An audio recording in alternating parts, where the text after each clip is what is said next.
discourse that we're going to start today is a very, very basic and fundamental discourse in Hasidic thought that was delivered by the first Rebbe, Rabbi Yisroel Spalter of Liadi. And it's probably the first discourse that every young Chassid learns when he begins to learn Chassidus. After he learns Tanya, it's the first Hasidic discourse that he learns. So although it is not the first one that you will have learned, but I think it is a very important discourse, and welcome to the new students. Okay, so we'll do the introduction and summary first. The verse in Deuteronomy says, "You shall love the Lord your God with all your heart, with all your soul, and with all your might." We all know that verse, we say it in the Shema. With all your heart, so the Talmud explains, with all your heart means with both your inclinations. That even not only Yetzer Tov should love Hashem, but even Yetzer Hara should love Hashem. How's that possible? With all your soul, even if God takes your soul, meaning even if it means at the cost of life. You have to love Him so much that you're ready to give up your very life for Him. And with all your might means with all your money. What chapter in Tanya Sometimes is this? money is even harder than your life, right? What chapter in Tanya? This is the beginning somewhere, right? No, this is the Gemara. This is No, but I'm saying, didn't we study this in Tanya also? This is all over. This is. Our sages tell us that we are a study in contrast. We are a veritable amalgam of opposites, comprised of two forces with opposing visions of how we should think, feel, speak, and act. And these forces battle to control our consciousness. In Hasidic terminology, these two forces are souls, or souls are referred to as the animal soul and the godly soul. The two inclinations would be referred to as the godly and animal souls. And these two forces are always struggling to get control of our thoughts, our mouth, meaning the way what we speak, what we do, and how we feel. The animal soul is the materialist, desiring the physical and here and now, the here and now. The godly soul, by contrast, is of a transcendent spiritual nature, yearning for that which lies beyond the pale of our physical existence, longing to be one with the source of all things, of course, God. The animal soul craves the physical. The godly soul seeks the spiritual. The animal soul wishes that man eat to satisfy his physical hunger. The godly soul wishes that man eat so that he may use the energy toward the spiritual end, to enliven his prayer and performance of the mitzvot. The animal soul enjoins man to work so that he may build material wealth. The godly soul enjoins man to work so that he may have the ability to fill mitzvahs properly and help those who are in need. Two different goals. Clearly, our two souls have irreconcilable visions. What then is expected of us, the bearer of these two personalities?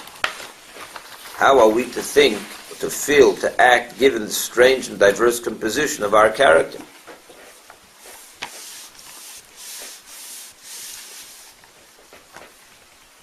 It's the big dilemma of life. It's a big struggle of life. One might assume that we are to shun the animal soul so that we may instead focus our energy towards listening to the voice of the godly soul and following the path it charters, thus living a more spiritually fulfilling life. Torah, however, has an entirely different perspective. Torah tells us that it is not our mission to focus solely on the godly soul and its desires. Our mission is to transform the animal soul so that it too desires God. That's a whole different thing.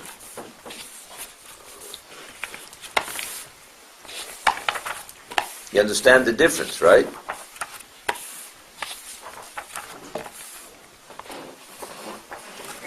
When we are commanded to love God, it is not sufficient that our consciousness be filled with a love that stems from the godly soul's innate rapture for the divine.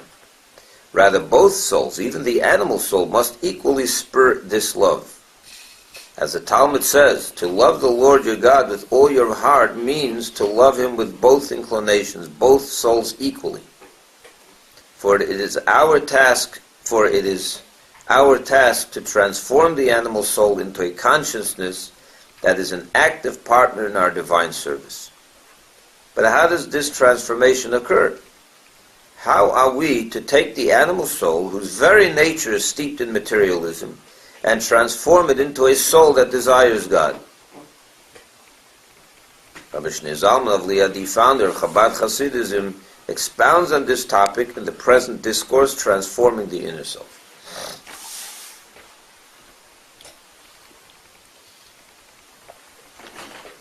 Any questions?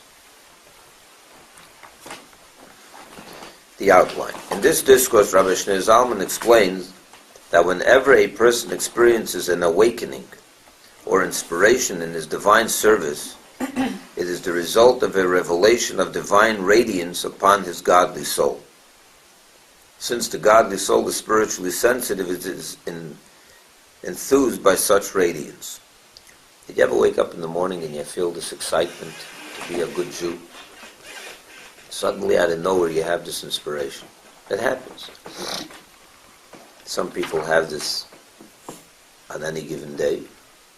Some people may experience it on special days, on their birthday, on their something special, on a Shabbos or a Yom Tov. What is this awakening, this spiritual awakening that you feel somewhere out of nowhere? This is it's God shining on the godly soul. Look what he says here again. It is a result of a revelation of divine radiance upon his godly soul. Since the godly soul is spiritually sensitive, it is enthused by such radiance. It means God shining on you. All the time. No. That moment. That God gives you a little bit of an extra spiritual shine, so to say. Now, who senses it in your life? It's not going to be your animal soul. The animal soul has no sensitivity for those kinds of, for godly radiance. It's your neshama that experiences.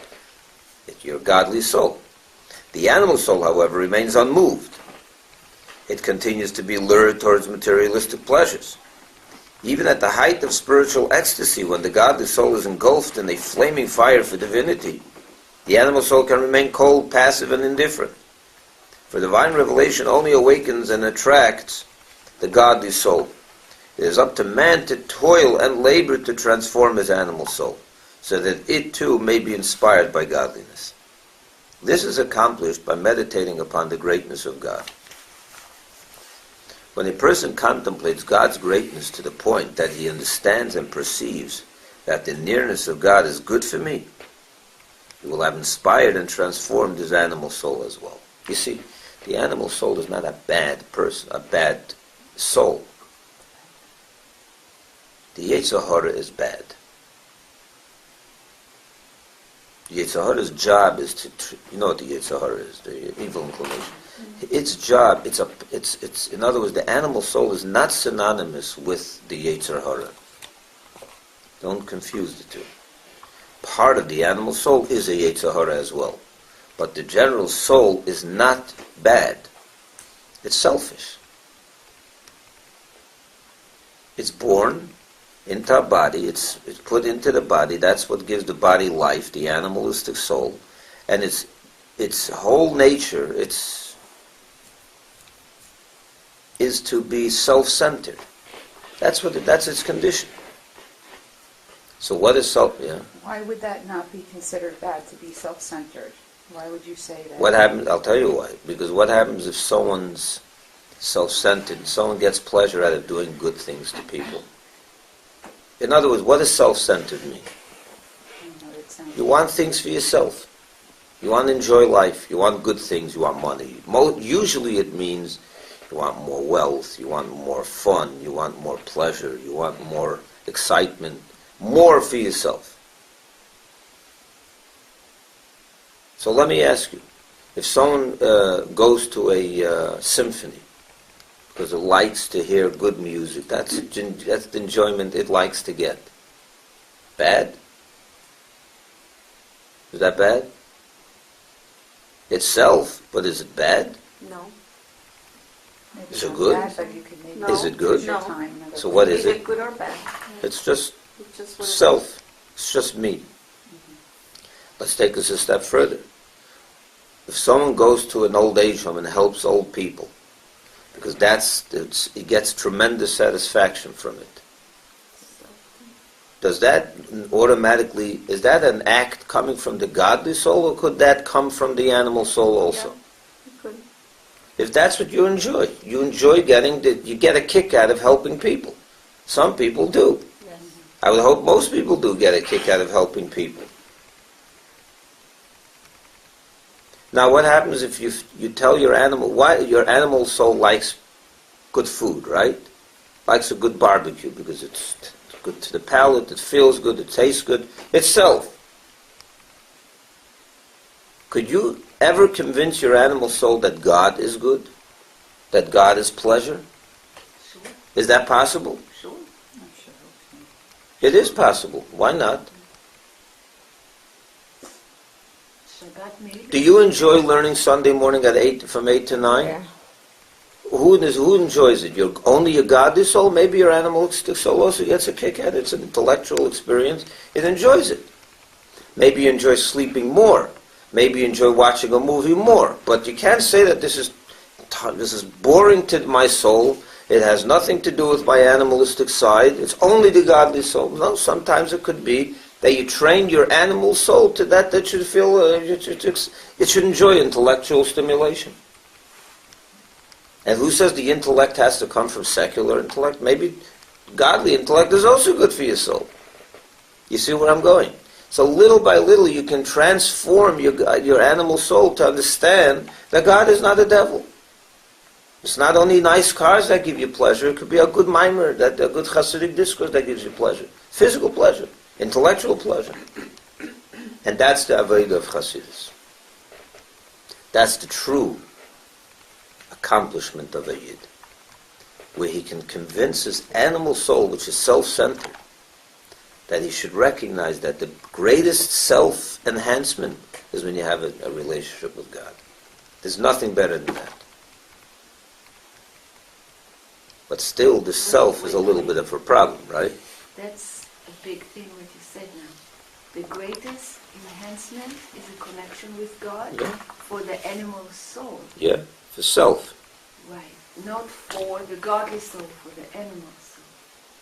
The godly soul is a given. The godly soul is definitely attracted to godliness. The question is the animal soul attracted to godliness? Usually not. The animal soul is attracted to a nice, comfortable bed, to a nice, comfortable, nice TV, whatever else, and we all know it too well. But if you can tell the animal soul that watching a movie it's cute, it's nice, but what does it give you after the movie? You saw a movie and it's over with and finished. You know what? How much did it really enhance yourself? For that hour you enjoyed it. When you read a book that's really brilliant, it's a greater pleasure, right? So if you're a coarse individual, you only get satisfaction from a movie, from a plot, there's some people that are a little more refined, So it's the same animal soul, but it's a little more, they like a book. Sigmund Freud, he didn't, movies wasn't exactly his thing. He just to analyze the human anatomy, or not the anatomy, but the anatomy of his the psyche of the human being was to him pleasure. Most people wouldn't see that as pleasure. They don't want to be bothered with that. A good ice cream, a good pizza to them is exciting. But it's the same animal soul. All we're telling you is train your animal soul. If you can convince your animal soul that there's something more than just pizza in this world, that can give you enjoyment. And the nice house and the nice cruise is not the ultimate of pleasure in this world. There could be something more deeper, even to the animal soul. That is a great possibility. It's not an easy one, let me tell you. It's very, very difficult. It almost takes, it's a life struggle. But you succeed one step at a time. Okay. Now it's clear something. Yeah. Because the Hasidut actually connected through pleasure. There are other, I would say, movements that connect to God, and they say, if it serves my pleasure, if it serves me or myself, then it's not pure godly connection. But why to go there? Like they used to, how do I say, beat themselves or almost skifut.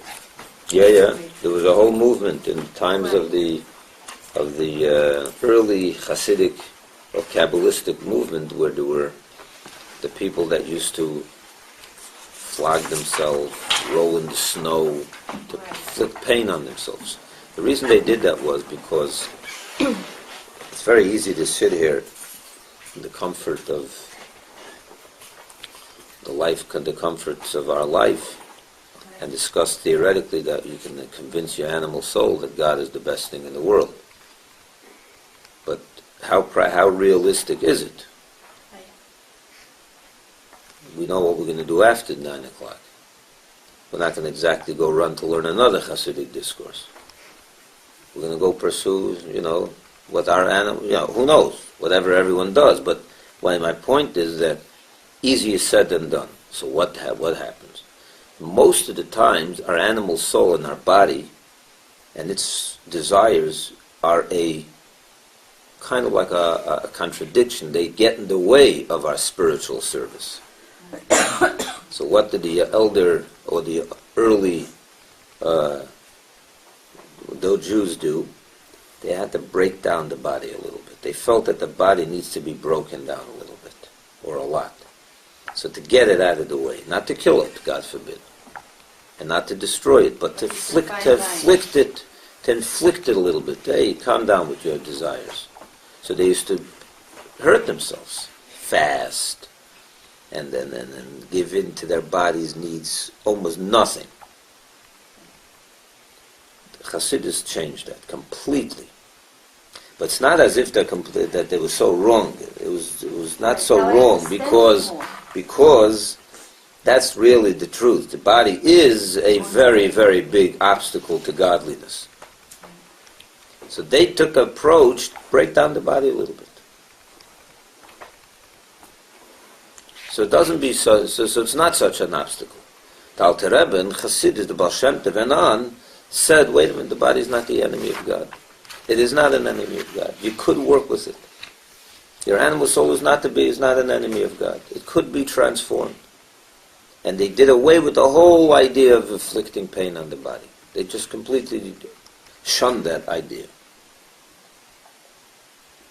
But it was a transformation. It wasn't an easy transformation. But today there's almost no movement in Judaism that does that.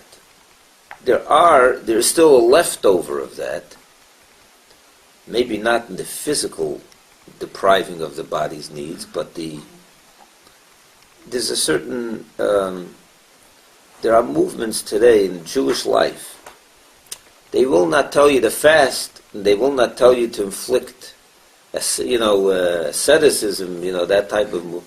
But there is a certain negativity. They look at the body, at the human being, with scorn. Always on guard. With don't let yourself talking down to the body and talking down to your needs, and it's always this struggle. It's a negative, seeing it all as negative, if not in practice, but at least in concept. The Musar concept, the idea of Musar, yeah? What is Musar? The Musar is always warning you how bad the body could be. Chassidus is always telling you how good the body can be. It depends what you emphasize. The Musar is always telling you how low you can fall. And Chassidus is telling you how high you can reach. That's the big difference. But it's a world, it's a whole different approach that, by the way, manifests itself in almost every single area of life. But it starts with this. Understanding what it means that the body and the animal soul could be an ally to the godly soul. It's not an enemy. It's not your enemy. It doesn't have to be. It could be an ally. Musar takes the approach, since it's so difficult to turn it into an ally, so it's much just more practical to talk in terms of it's your enemy and be careful from it. That's the difference. So the Hasidus is on the positive side. Yeah, 100%. Always. Always, yeah. I'll take that. But it's a little harder. In other words, you have to be more honest with yourself. It's very hard to be honest in that regard, because it becomes very tricky. Why? It is the fine It line. becomes very tricky. What is, we said before, the godly soul wants to eat. They both want to eat. The animal soul wants to go eat breakfast, and so does the godly soul. The godly soul doesn't want to fast. Wants to eat. Why? But there's two different reasons.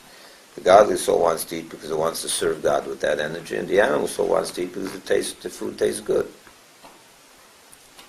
So now, when you eat, let's say you eat a Shabbos meal, that's already a mitzvah. Not only is it for a better end, that itself is a good end. That itself is a mitzvah. But sometimes we get so caught up with so let me ask you, when you're sitting at your Shabbos table and you're enjoying a good meal that the wife of the house cooked, is that who's enjoying it? What's going on in this? The animal soul is involved, the godly soul, who is it? Everything. Everybody. It's a great party, everyone's there. But is the animal soul being selfish at that moment? It is. Sure. The animal soul is being selfish. Yes. Oh, so that's a problem, no? No, it's not. Being selfish is also a problem, no? No, Shabbos. Why not? You're allowed to be selfish on Shabbos? What? Supposed to be happy. Well, who's supposed to be happy? Yes, you're supposed to be happy. But happy and selfish are two different things. One has nothing to do with the other. Usually being selfish makes you unhappy, not happy. Right. You know that. Being selfish usually ends up making you depressed and unhappy. Being selfless makes you happy. You know On that. the long run, not in the Even immediate. in the short run. Selfless. Absolutely. When you did a selfless act, think at night. When you go to sleep and you think through the day. Right. You did a lot of selfish things and you did a lot of selfless things. Where's your happiness coming from? The selfless things, no question about that. So happiness and selfish are two very different things.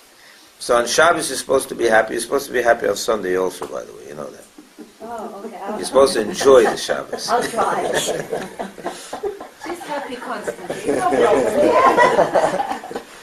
So embarrassed. You're supposed to enjoy the Shabbos meal. You're right, I know what you meant. You meant the enjoyment, the Einig Shabbos. Even if you're not happy, You're supposed to enjoy Shabbos. which is hard. There's a mitzvah to enjoy the food of Shabbos. We don't mourn. But again, it becomes very, very tricky. It's, Remember I told you the story of the ox with the shtreimel. You know that story. Oh, it's a great story. The Baal Shem Tov was once sitting with his students on the end of Shabbos meal, like the third meal just before the end of Shabbos. It was the highest moments of Shabbos. And they were sitting around the table and they were learning and singing and they were in ecstasy, as they say. And suddenly he told his students to put their hands on each other's shoulders and to close their eyes. And he put his hands on the two students that were right near him, and they formed like a circle with everyone's hands on each other, and he transported them to heaven, so to say. And they all shuddered. They all started screaming. They were all frightened when what they experienced. And And after that, a minute, he brought them back down. He told everyone should take their hands off their neighbor, and they're back to normal. And they all said, what was, he asked them, what did you see? So they said they saw a bull sitting with a shtreimel, wearing a, you know what a shtreimel is. A shtreimel is the fur, what the Jews in Yerushalayim, those hats, those Shabbos hats that they wear with the fur. Russia, No, in Israel, in Borough Park, the Hasidim wear that. black one. It's actually not black, no. It's a shtreimel. You know what I'm talking about. Yes, furlan. So a bull was wearing a shtreimel. What's going on? They got scared. It was like a what? So Hashem explained to them what was going on. And so what you saw was the realistic picture of what was happening here on earth in a certain town. There was a Jew who was in his Shabbos clothing, which is a shtreimel, and he was eating the third meal. Right now, this happened. This was going on as we were. He was eating the third meal. What was he eating? A piece of meat. Whatever on the table was meat, and he ate the meat. And we know that when you eat something and you become lost or caught up with what you're eating, it's about the food, you become like it. You turn yourself into that. So this person was eating a piece of beef. So he was enjoying it so much that he was like, it became about the food. He forgot about the fact that it's Shabbos. For the moment, he was like, oh, this is such a good piece of beef. And so he became a bull. The shtreimel, however, was neutral. The shtreimel was the same shtreimel. So in heaven, in the real world, where things are reflected in their real, in the proper way, so this was a bull wearing a shtreimel. Because he turned himself into a bull when he ate the meat with so much passion, and he forgot about the fact that it's about God, it's about Shabbos, it's not about that piece of meat. So it gets tricky. So you can be Shabbos in your Shabbos meal doing a mitzvah, and you become a bull. Because you're getting too caught up with the chicken, or with the meat, or with the fish, or whatever else you're eating. Choven. Or the cholent, whatever. But the point is, so should you not enjoy your meal? So you have to, we have to always keep our guard. So we need to have a balance. It's a little more on the other side. So the point is that the animal soul, it's easier said than done. That's my point. And as we grow, I agree. Maybe at the beginning we just do Shabbat because it's such, we have the secondary gain, but as we grow... But I always tell people, I'd rather you enjoy a Shabbos meal than a movie on Friday night. Well, be selfish, but be by around the Shabbos table. But he's talking in the ultimate. The Alter Rebbe over here is discussing the ultimate Avodah, the ultimate divine worship of a Jew, which is to transform the animal soul, to convince it that God is good. So the animal soul is not an enemy, it's just self-centered. If you can convince it that the greatest excitement is God, so it'll run after God, right? What happens every day? You open up the newspaper, you see there's a new gadget. The new iPhone came out.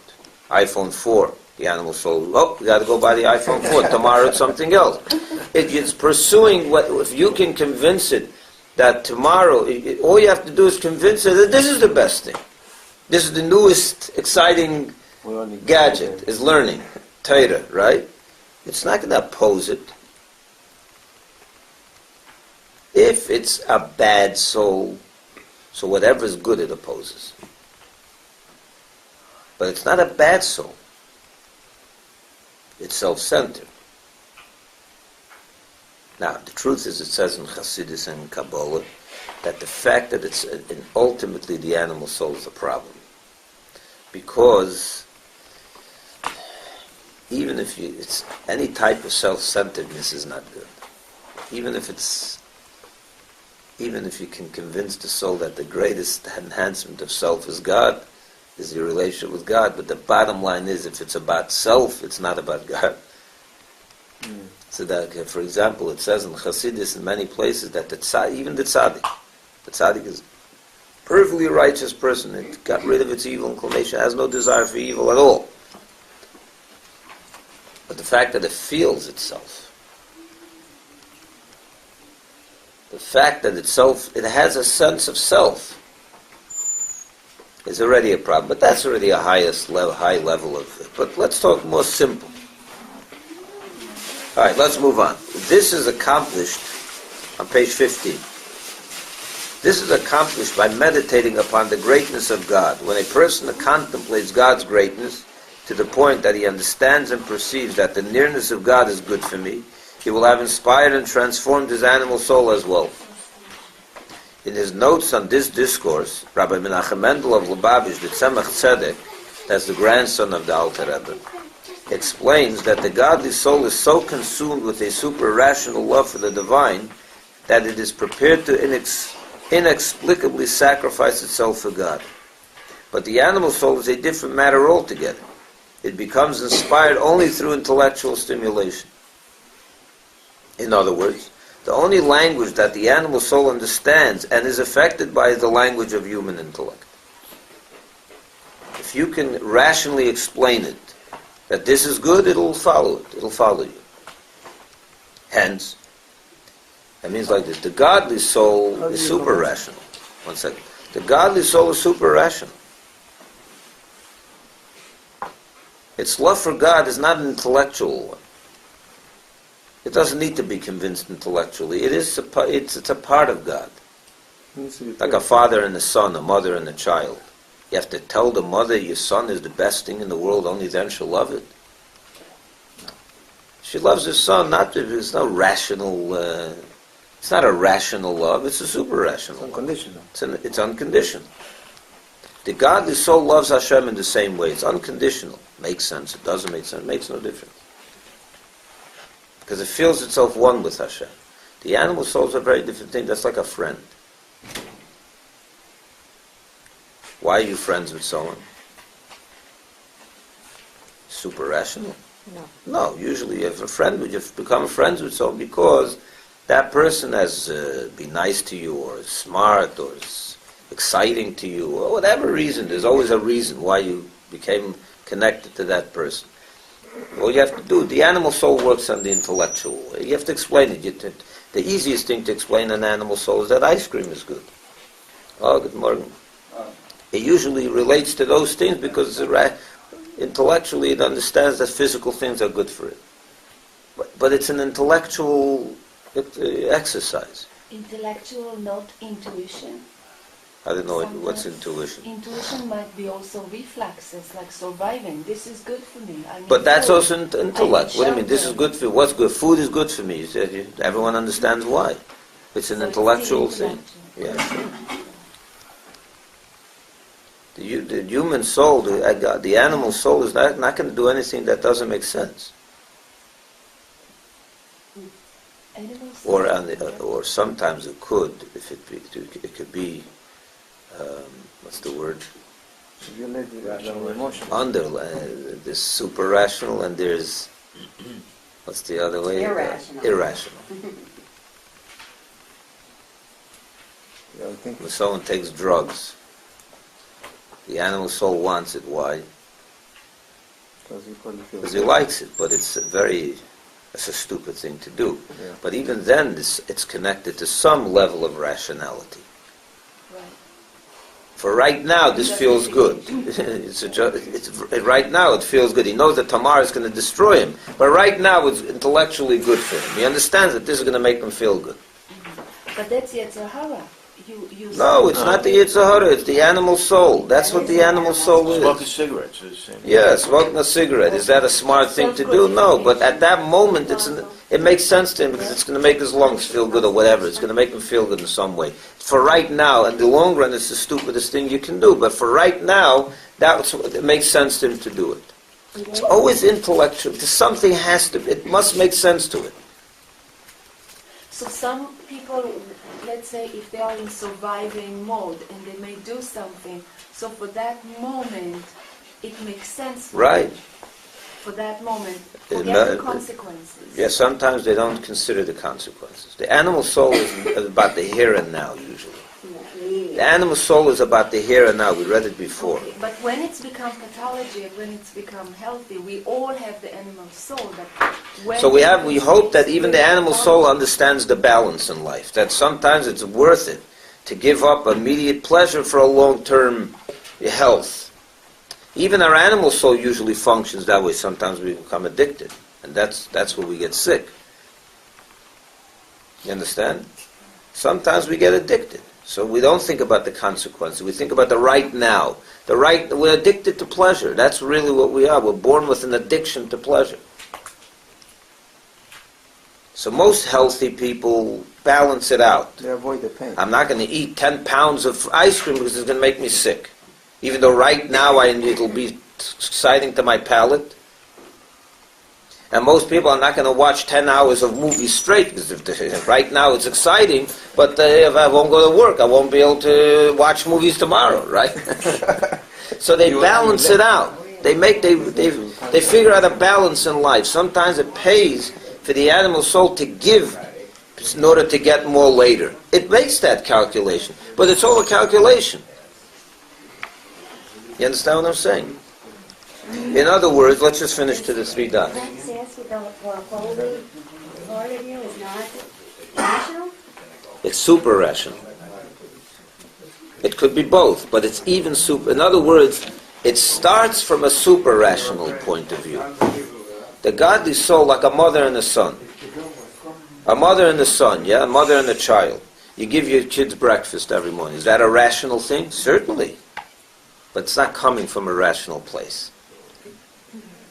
And not everything that the mother does for a child is super rational. Most of the day we function irrational. We clothe them in the morning because it makes sense to clothe them, but our love for them, it starts, the root of it is super rational. Because what you're ready to do for your child, everything, even if it doesn't make sense. You'll go and run in front of a car to save your child, and if it means to take your own life. That's not a rational thing to do. It's super rational. But that's what we do for our children. So the root of our love for our children, our commitment, is a super rational one. The animal soul, the root is rational. If you can't convince it rationally, it's not going to do it. But when you do something in your animal soul, it's usually not rational because you're not thinking through. If you do something very animal-like. So I'm saying sometimes we get addicted. More like an instinct. Sometimes we get, but even then, why is it not doing something else? Because right now that you convinced it that this is exciting. It's foolish in the long run, but in the short run, that's what makes sense to it. This is right now going to give me pleasure. No one's going to go eat grass, right? Why are they eating pickles and not grass? Why are they eating steaks and not grass? Why is there no instinct for grass? It's healthy. Because grass doesn't give you gratification, it gives you no pleasure. Steak does. But you're going to tell them, but the steak is going to destroy you tomorrow. It's going to make you sick. You're eating too much. I'm not thinking about tomorrow. I'm addicted. But why isn't it addicted to grass? Because that's totally irrational. In other words, the animal soul it has to start with, it has to be connected with some rationale. In other words, look what he said, the only language that the animal soul understands and is affected by the language of human intellect. Hence, you can have a person who studies much Torah, prays intently, fulfills mitzvahs to the fullest, and the like, but has yet to begin his mission in life, to refine his animal soul. For his deeds heretofore have stemmed strictly from his godly soul's innate love for the divine.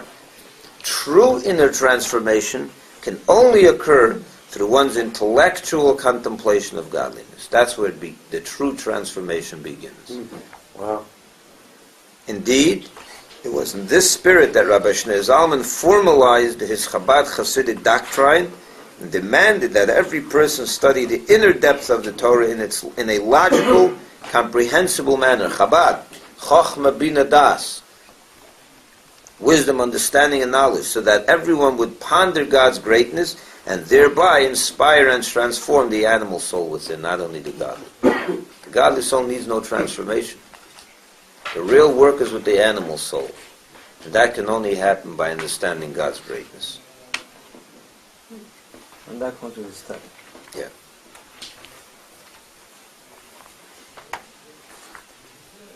That makes sense? Really. We'll continue next week. Go ahead.